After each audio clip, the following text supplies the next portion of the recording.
¿Sabías que existió un hombre que rechazó su libertad 4 veces solo para seguir derramando sangre en la arena? No era un simple esclavo, era una máquina de guerra absoluta. Hoy te revelo a los 10 gladiadores más temidos de la historia, desde el emperador psicópata que se creía un dios viviente hasta el rebelde que hizo temblar los cimientos del mismísimo Imperio Romano. El número 1 de esta lista aún le provoca pesadillas a los historiadores. Suscríbete y reclama tu lugar entre los más grandes. Prepárate para entrar en la arena. Hoy conocerás a los guerreros más brutales que jamás hayan pisado el Coliseo. Arrancamos nuestra cuenta regresiva en el número 10 con Tetraites, el ídolo de ceniza de Pompeya. ¿Sobreviviría tu fama 2000 años grabada en los muros de una ciudad condenada? En el turbulento siglo I después de Cristo, bajo el caprichoso reinado de Nerón, surgió una figura que transformaría la carnicería de la arena en una auténtica forma de arte visual. Su nombre era Tetraites. A diferencia de los combatientes que buscaban la victoria mediante la fuerza bruta, este guerrero elevó el estilo del mirmillón a niveles nunca antes vistos. El mirmillón era el tanque de la arena, una clase pesada de gladiador inspirada en los guerreros galos. Tetraites dominaba este pesado equipo con una agilidad que parecía desafiar las leyes de la física romana. Llevaba un enorme casco de bronce con una cresta que asemejaba a un pez. Portaba un escudo rectangular, scutum, que protegía casi todo su cuerpo, y empuñaba una espada corta, gladius, capaz de terminar un duelo en un solo latido. Lo que hacía a Tetraites verdaderamente temible no era solo su letalidad, sino su perfección técnica. Sus movimientos eran tan precisos y coordinados que se convirtió en el estándar artístico del imperio. Su fama no se limitó a los anfiteatros. Su imagen se convirtió en el primer gran fenómeno de merchandising de la historia. Desde los confines de Britania hasta el polvo de Egipto, ciudadanos de todas las clases sociales poseían copas de vidrio soplado y cerámicas finas grabadas con el rostro de Tetraites. Era el influencer de la violencia. Poseer un objeto con su imagen era una muestra de lealtad al deporte más sangriento del mundo.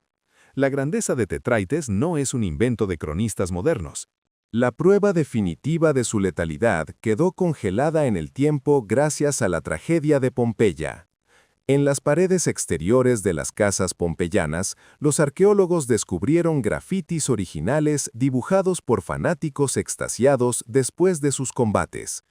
Estos dibujos ofrecen una crónica visual de su duelo más icónico contra un veterano llamado Prudes. En la escena inmortalizada en carbón, se muestra a un imponente Tetraites, mientras su rival, Prudes, se ve obligado a soltar su escudo en señas de rendición absoluta. Este registro gráfico es oro puro para los historiadores. Confirma que Tetraites era una superestrella de tal magnitud que la gente común sentía la necesidad de publicar sus victorias en las paredes de sus propias casas. No era solo un gladiador, era el tema de conversación obligado en cada taberna del Mediterráneo. Pasando al número 9. Sé testigo del ascenso de Spiculus, el carnicero dorado de Nerón. Imagina ser tan letal que el hombre más poderoso del mundo te regala palacios solo para ser tu amigo. En la Roma del siglo I, ser gladiador significaba ser un paria, un infamis sin derechos básicos. Pero Spiculus rompió todas las reglas del sistema. No era solo un combatiente, era la debilidad personal del mismísimo emperador Nerón. Spiculus se especializó como oplomacus o mirmillón, gladiadores con armadura pesada que convertían la arena en un teatro de técnica quirúrgica. Su habilidad era tan asombrosa que Nerón, un hombre obsesionado con la estética y el espectáculo, lo elevó a un estatus sin precedentes. Spiculus no dormía en las frías celdas del Ludus. El emperador le concedió fincas dignas de generales triunfantes, esclavos personales y riquezas que harían palidecer a los senadores más influyentes de Roma. Era una celebridad de la alta sociedad romana, un hombre que cenaba con aristócratas y cuya presencia en la arena garantizaba un lleno total. Spiculus personificaba el glamour sangriento de Roma, un esclavo que a través del acero y la sangre se convirtió en el confidente del hombre más peligroso de la tierra. Su vida era la prueba de que en la arena la gloria no solo traía la libertad, sino un poder que desafiaba la propia jerarquía imperial. La relación entre Spículus y Nerón fue tan intensa que trascendió la vida pública y se hundió en los rincones más oscuros de la historia. En el año 68 después de Cristo, cuando el Senado declaró a Nerón enemigo público y el emperador se vio acorralado por la rebelión, ocurrió un evento escalofriante. En sus momentos finales de paranoia y desesperación, Nerón no buscó a sus generales, ni a sus amantes, ni a su guardia pretoriana. Buscó desesperadamente a Spículus. El hombre más poderoso del mundo quería morir a manos del gladiador al que tanto admiraba. Deseaba que el golpe de gracia viniera de la mano más experta y letal que jamás hubiera conocido. Sin embargo, en el caos de la caída de Roma, Spículus no pudo ser encontrado.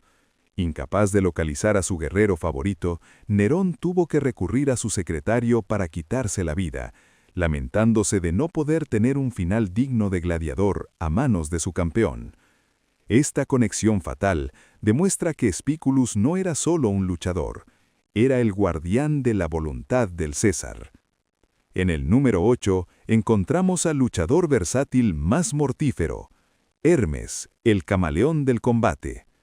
¿Qué haces contra un guerrero que sabe usar todas las armas del mundo mejor que tú? En la arena romana, la especialización lo era todo. Un gladiador entrenaba durante años para dominar un único estilo de lucha. Pero entonces llegó Hermes, un hombre que desafió la lógica del ludus. Mientras otros eran esclavos de su armadura, Hermes era un prodigio técnico que no necesitaba especializarse. Su genialidad residía en su versatilidad absoluta. Podía entrar a la arena portando el equipo pesado de un secutor, con su casco liso y su enorme escudo, y en el siguiente combate aparecer como un ágil retiarius, armado únicamente con una red y un tridente. Esta capacidad era aterradora para sus oponentes. Nadie podía prepararse para enfrentar a Hermes, porque él conocía los secretos de cada clase de lucha. Era capaz de explotar las debilidades de un oponente pesado usando la velocidad, o aplastar a un rival rápido usando la fuerza bruta. No era solo un luchador, era una enciclopedia viviente del combate cuerpo a cuerpo. Su nombre, inspirado en el dios mensajero, no era casualidad. Hermes se movía por la arena con una gracia casi divina, que convertía la matanza en una exhibición de maestría técnica, dejando al público del Coliseo en un estado de hipnosis colectiva. La magnitud de la leyenda de Hermes fue inmortalizada por la pluma de Marco Valerio Marcial, el poeta más agudo y crítico de Roma. Marcial, que solía burlarse de todo el mundo, se rindió ante la perfección de este gladiador y le dedicó un poema entero de alabanza extrema. En sus versos, describió a Hermes como un ser que bastaba por sí solo para ser 3 hombres a la vez. Pero el detalle más escalofriante es la afirmación de Marcial de que Hermes era el único capaz de ganar sin derramar su propia sangre. En un deporte donde incluso los campeones salían cubiertos de cicatrices y heridas abiertas, Hermes terminaba sus combates impoluto. No solo ganaba, dominaba de tal manera que sus rivales nunca lograban tocarlo. Esta invulnerabilidad lo convirtió en un mito viviente. Se decía que no era un hombre de carne y hueso, sino una sombra que se materializaba solo para asestar el golpe final. Su legado es el triunfo de la técnica pura sobre la fuerza bruta. El guerrero que demostró que la arma más mortífera no es el acero, sino el conocimiento absoluto del enemigo. Irrumpiendo en el número 7 está el hombre que rompió todas las reglas, Cómodo, el emperador de mente, el gladiador más peligroso de la historia. Porque si por algún milagro lograbas vencerlo, su guardia personal te ejecutaría en el acto. Imagina el escándalo en la Roma imperial. El hombre más poderoso del mundo, hijo del sabio Marco Aurelio, decide abandonar la toga púrpura imperial para mancharse las manos con la arena del Coliseo. Cómodo no solo era un fanático de los juegos, Sufría de un delirio de grandeza que lo llevó a creer que era la reencarnación del mismísimo Hércules. Mientras que los emperadores normalmente observaban desde el palco imperial, Cómodo descendía a la arena para luchar como secutor. Participó en más de 700 combates, una cifra que lo convertiría en el gladiador más exitoso de todos los tiempos, si no fuera por un pequeño detalle. Las peleas estaban... Lo que hace que este sea el combate más legendario de la historia de Roma fue su conclusión sin precedentes. Después de horas de lucha sin un ganador claro, y con ambos gladiadores al borde del colapso físico, ocurrió algo nunca antes visto en los juegos. Ambos bajaron sus armas exactamente al mismo tiempo, en señal de respeto mutuo. La multitud, en lugar de exigir sangre, estalló en una ovación que sacudió los cimientos del Coliseo. El emperador Tito, conmovido por esta muestra de coraje y honor, tomó una decisión histórica. En lugar de obligarlos a luchar hasta que uno muriera, detuvo el combate y envió a los Sumarrudis, los árbitros principales, con 2 espadas de madera al centro de la arena. Les concedió la libertad a ambos simultáneamente. Es el único combate registrado en toda la historia romana en el que 2 gladiadores entraron como esclavos enemigos y salieron como hombres libres y hermanos de armas.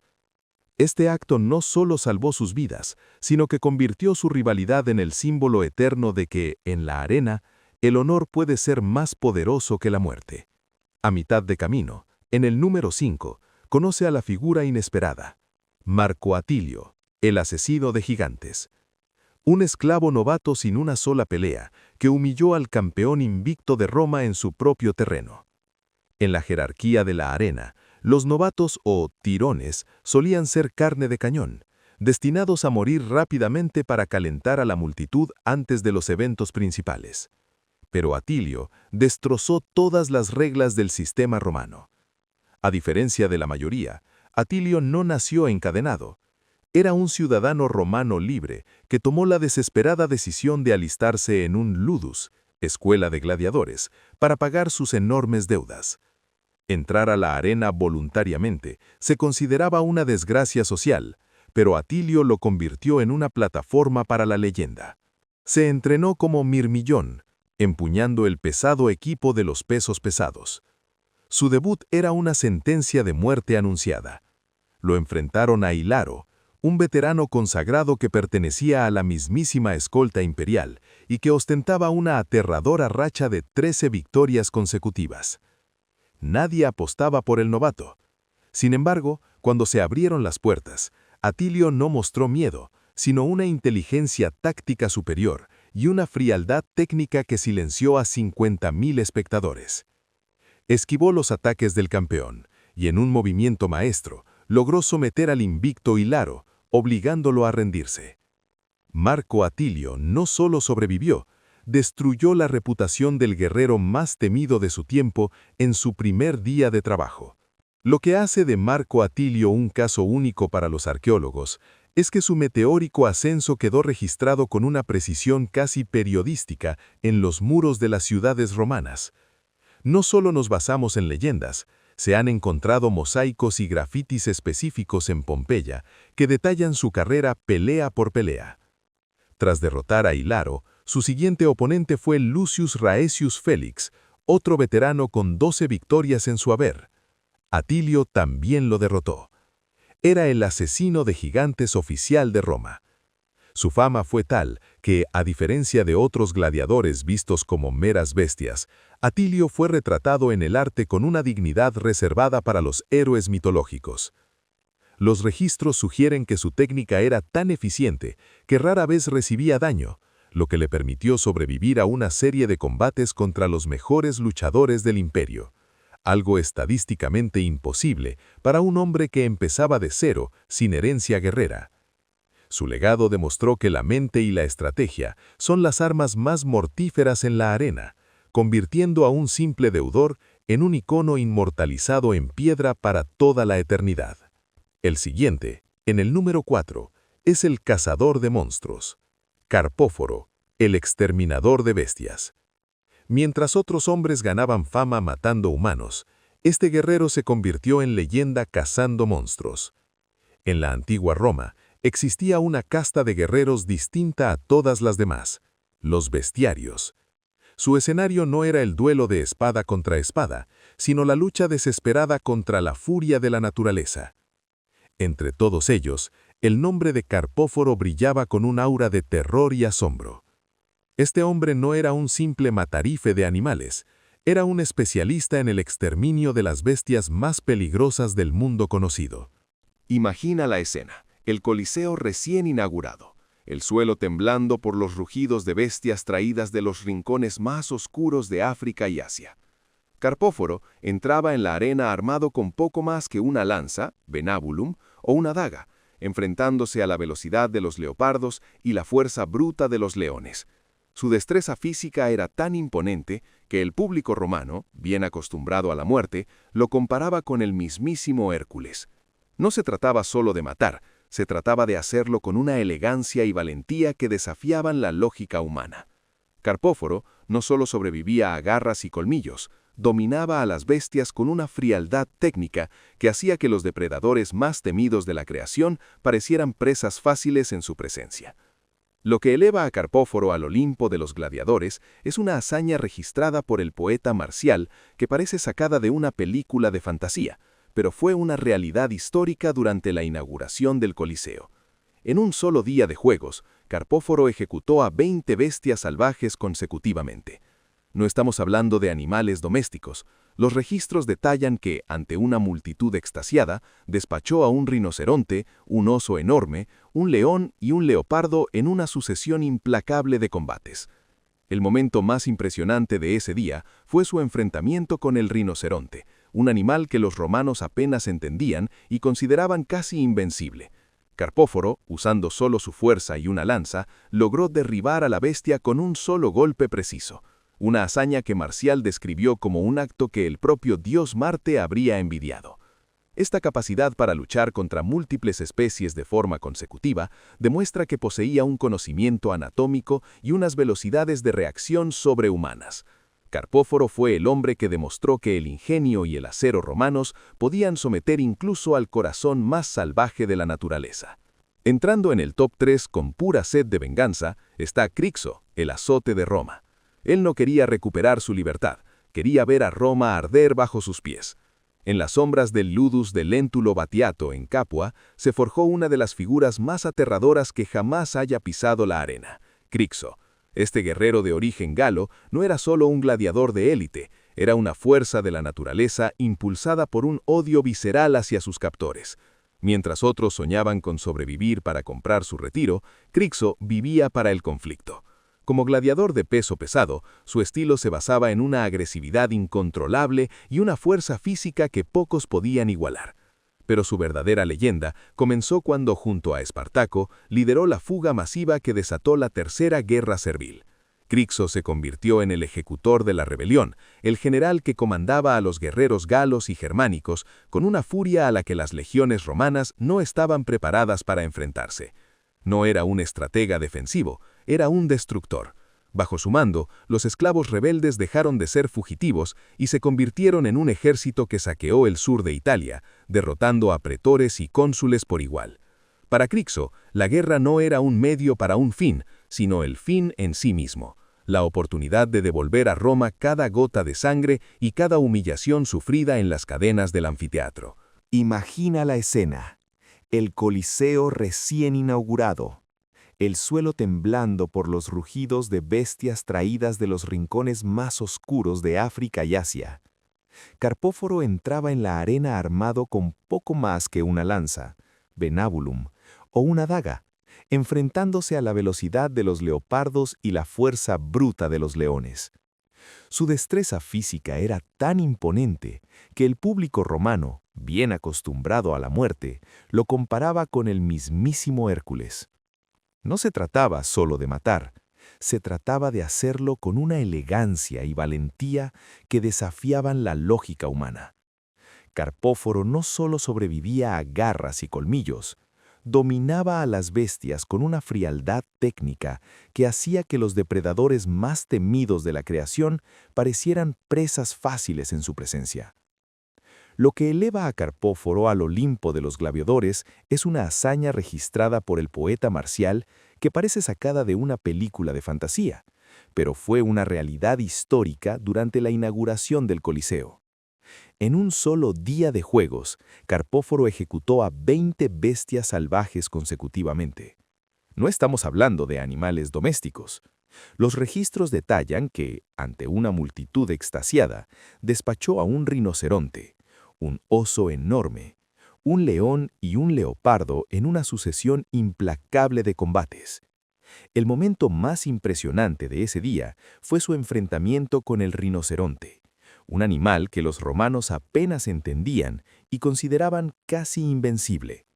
Carpóforo, usando solo su fuerza y una lanza, logró derribar a la bestia con un solo golpe preciso. Una hazaña que Marcial describió como un acto que el propio dios Marte habría envidiado. Esta capacidad para luchar contra múltiples especies de forma consecutiva demuestra que poseía un conocimiento anatómico y unas velocidades de reacción sobrehumanas. Carpóforo fue el hombre que demostró que el ingenio y el acero romanos podían someter incluso al corazón más salvaje de la naturaleza. Entrando en el top 3 con pura sed de venganza, está Crixo, el azote de Roma. Él no quería recuperar su libertad. Quería ver a Roma arder bajo sus pies. En las sombras del ludus del Léntulo Batiato en Capua se forjó una de las figuras más aterradoras que jamás haya pisado la arena: Crixo. Este guerrero de origen galo no era solo un gladiador de élite, era una fuerza de la naturaleza impulsada por un odio visceral hacia sus captores. Mientras otros soñaban con sobrevivir para comprar su retiro, Crixo vivía para el conflicto. Como gladiador de peso pesado, su estilo se basaba en una agresividad incontrolable y una fuerza física que pocos podían igualar. Pero su verdadera leyenda comenzó cuando, junto a Espartaco, lideró la fuga masiva que desató la Tercera Guerra Servil. Crixo se convirtió en el ejecutor de la rebelión, el general que comandaba a los guerreros galos y germánicos con una furia a la que las legiones romanas no estaban preparadas para enfrentarse. No era un estratega defensivo, era un destructor. Bajo su mando, los esclavos rebeldes dejaron de ser fugitivos y se convirtieron en un ejército que saqueó el sur de Italia, derrotando a pretores y cónsules por igual. Para Crixo, la guerra no era un medio para un fin, sino el fin en sí mismo. La oportunidad de devolver a Roma cada gota de sangre y cada humillación sufrida en las cadenas del anfiteatro. Lo que separa a Crixo de Espartaco es su visión radical del conflicto, una decisión que cambió el curso de la historia. En el 72 a.C., el ejército rebelde llegó a una encrucijada crítica. Espartaco quería cruzar los Alpes para que sus hombres pudieran regresar a sus hogares en libertad, pero Crixo se negó. Su sed de venganza era tan profunda que decidió separarse del cuerpo principal con un contingente de 30.000 hombres, decidido a marchar directamente contra la ciudad de Roma para saquearla. Esta división resultó fatal. Crixo y sus hombres fueron interceptados cerca del monte Gargano por las legiones del cónsul Gelio Publícola. A pesar de estar rodeado y superado en número, Crixo luchó con la desesperación de un animal acorralado, cayendo en batalla como un guerrero libre. Su muerte fue tan impactante que el propio Espartaco, en señal de respeto absoluto por su hermano de armas, obligó a 300 prisioneros romanos de alto rango a luchar a muerte en juegos funerarios en honor a Crixo. Fue la ironía suprema. Amos romanos obligados a morir como gladiadores para honrar al esclavo que casi destruye su imperio. Crixo no buscaba un hogar, quería que su nombre fuera recordado como el eco del miedo en el corazón de la República. Rozando el primer puesto en el número 2, el hombre que desafió a la libertad, Flama, la llama inquebrantable. Le ofrecieron su libertad 4 veces y 4 veces dijo que no. Prefirió la gloria de la sangre al descanso de la paz. En la historia de Roma, miles de hombres murieron rezando por un solo día de libertad, pero Flama era diferente. Este guerrero de origen sirio, cuyo verdadero nombre se ha perdido, pero cuyo apodo significaba la llama, se convirtió en el gladiador más obstinado y resistente que jamás haya pisado la arena. Flama luchaba como Secutor, el perseguidor, equipado con un casco liso para evitar las redes y un escudo pesado para el combate cuerpo a cuerpo. Su carrera es un desafío a las antiguas estadísticas de supervivencia. En un mundo donde la esperanza de vida promedio de un gladiador era de solo un puñado de combates, Flama entró en la arena 34 veces. Ganó 21 de ellas, empató 9, y en las 4 ocasiones en que fue derrotado, la multitud y el emperador le concedieron la misericordia, misio, simplemente porque su técnica era demasiado valiosa para perderla. Pero lo que lo convierte en una leyenda absoluta no es solo su récord, sino su rechazo sistemático a la libertad. En 4 ocasiones distintas se le presentó la rudis, la espada de madera que simbolizaba el fin de su esclavitud y su derecho a vivir como un hombre libre. Flama, ante el asombro de todo el imperio, rechazó el regalo cada una de las veces, devolviendo la espada y exigiendo volver a las celdas para prepararse para la siguiente pelea. La magnitud de la obsesión de Flama quedó registrada para la eternidad en una lápida descubierta en Sicilia, que sirve como el currículum de combate más impresionante de la arqueología romana. En su tumba, sus compañeros tallaron con orgullo sus estadísticas. Flama, Secutor, vivió 30 años, peleó 34 veces, ganó 21, empató 9, recibió misericordia 4. Alcanzar la edad de 30 años como gladiador de primera línea era una hazaña casi milagrosa. La mayoría moría antes de los 22. Este registro confirma que Flama no era un esclavo forzado, sino un adicto a la adrenalina y el rugido de la multitud. Para él, la libertad fuera de la arena era el olvido, mientras que dentro de ella era un dios. Prefirió morir joven y bañado en gloria que envejecer en las sombras de una libertad sin propósito. Su tumba hoy se erige como recordatorio de que para algunos hombres las cadenas no están alrededor de los tabillos, sino grabadas en el alma.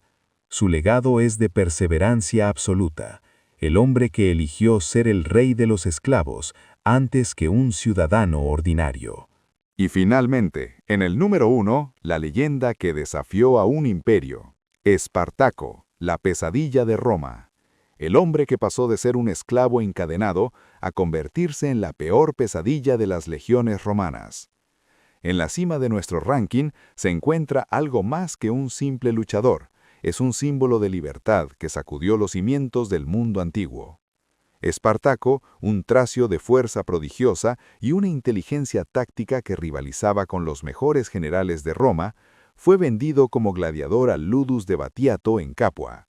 Allí, bajo el látigo, se dio cuenta de que su destino no era morir para el entretenimiento de una turba sedienta de sangre, sino morir luchando por el derecho a ser un hombre.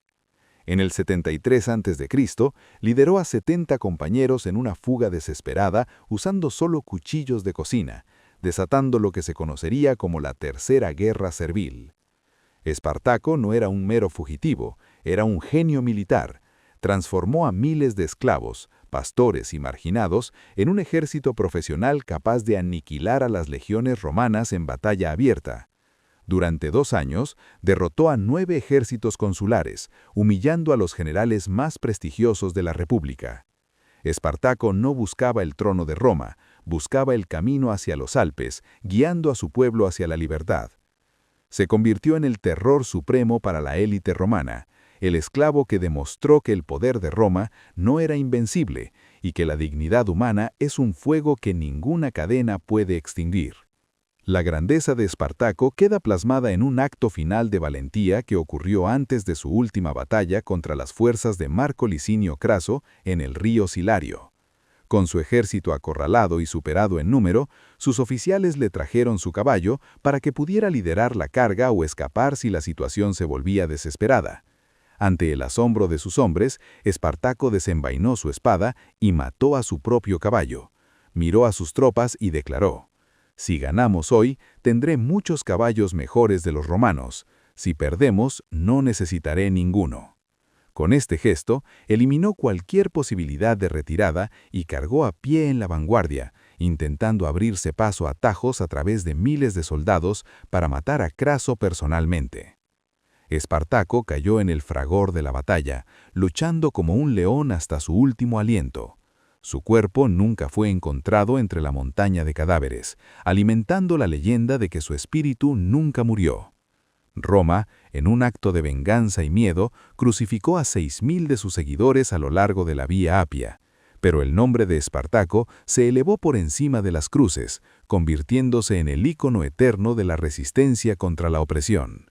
Estos hombres fueron mitos en la arena, pero los verdaderos maestros del destino habitaban a lo largo del Nilo.